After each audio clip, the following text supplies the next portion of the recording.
Hi friends, welcome to Usha fun foods. ನಾನಿವತ್ತು ಒಂದು ಒಳ್ಳೆ ಮಿಲ್ಕ್ ಶೇಕನ್ನು ಮಾಡೋದು ತೋರಿಸ್ತಾ ಇದ್ದೀನಿ. ಅದಕ್ಕೆ ಒಂದು ಸ್ವಲ್ಪ ಗೋಡಂಬಿನ ತಗೊಂಡಿದ್ದೀನಿ, ಸ್ವಲ್ಪ ದ್ರಾಕ್ಷಿನ ತಗೊಂಡಿದ್ದೀನಿ, ಸ್ವಲ್ಪ ಬಾದಾಮಿನ ತಗೊಂಡಿದ್ದೀನಿ, ಸ್ವಲ್ಪ ಮಖಾನ ತಗೊಂಡಿದ್ದೀನಿ, ಸ್ವಲ್ಪ ಖರ್ಜೂರ ತಗೊಂಡಿದ್ದೀನಿ. ಇದಿಷ್ಟನ್ನು ರಾತ್ರಿ ನೆನೆಸಿಟ್ಕೋಬೇಕು, ಒಂದ್ಸರಿ ತೊಳೆದು ನೆನೆಸಿಟ್ಕೋಬೇಕು. ಇದು ಚೆನ್ನಾಗಿ ನೆಂದಿದೆ. ಈಗ ಇದಿಷ್ಟನ್ನು ಸೇರಿಸಿ ಮಿಕ್ಸಿಗೆ ಹಾಕ್ಕೊತೀನಿ. ಈಗ ಮಿಕ್ಸಿ ಮಾಡ್ಕೊಂಡಿದ್ದೀನಿ ನೀರು ಹಾಕ್ಕೊಂಡು. ಅದಕ್ಕೆ 2 ಚಿಕ್ಕ ಹಣ್ಣನ್ನು ತಗೊಂಡಿದ್ದೀನಿ, ಅದನ್ನು ಹಾಕ್ತಾ ಇದ್ದೀನಿ.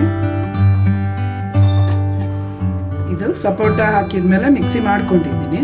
ಈಗ ಕಾಯಿಸಿ ಆರಿಸಿರೋ 1 ಲೋಟ ಹಾಲನ್ನು ಹಾಕ್ಕೋತಾ ಇದ್ದೀನಿ.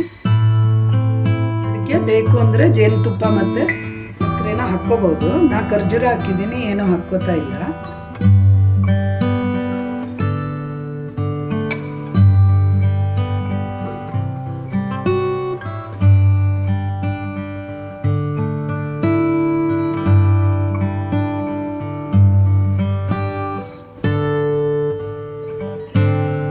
ಬೆಳಗ್ಗೆ ವಾಕಿಂಗು ವ್ಯಾಯಾಮ ಎಲ್ಲ ಮುಗಿದ್ಮೇಲೆ ಇದನ್ನು ಕುಡಿಬೋದು ಫ್ರೆಂಡ್ಸ್.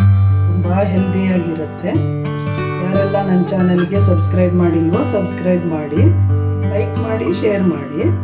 ಈಗ ಇದಕ್ಕೆ ಡ್ರೈ ಫ್ರೂಟ್ಸನ್ನು ಹಾಕಿದ್ದೀನಿ. ನಿಮ್ಗೆ ಯಾವ್ದು ಇಷ್ಟ ಇದೆಯೋ ಆ ಡ್ರೈ ಫ್ರೂಟ್ಸನ್ನೆಲ್ಲ ಹಾಕ್ಕೋಬೋದು. ಚೆನ್ನಾಗಿದೆ ಅಲ್ವಾ friends? Thank you for watching. Bye bye.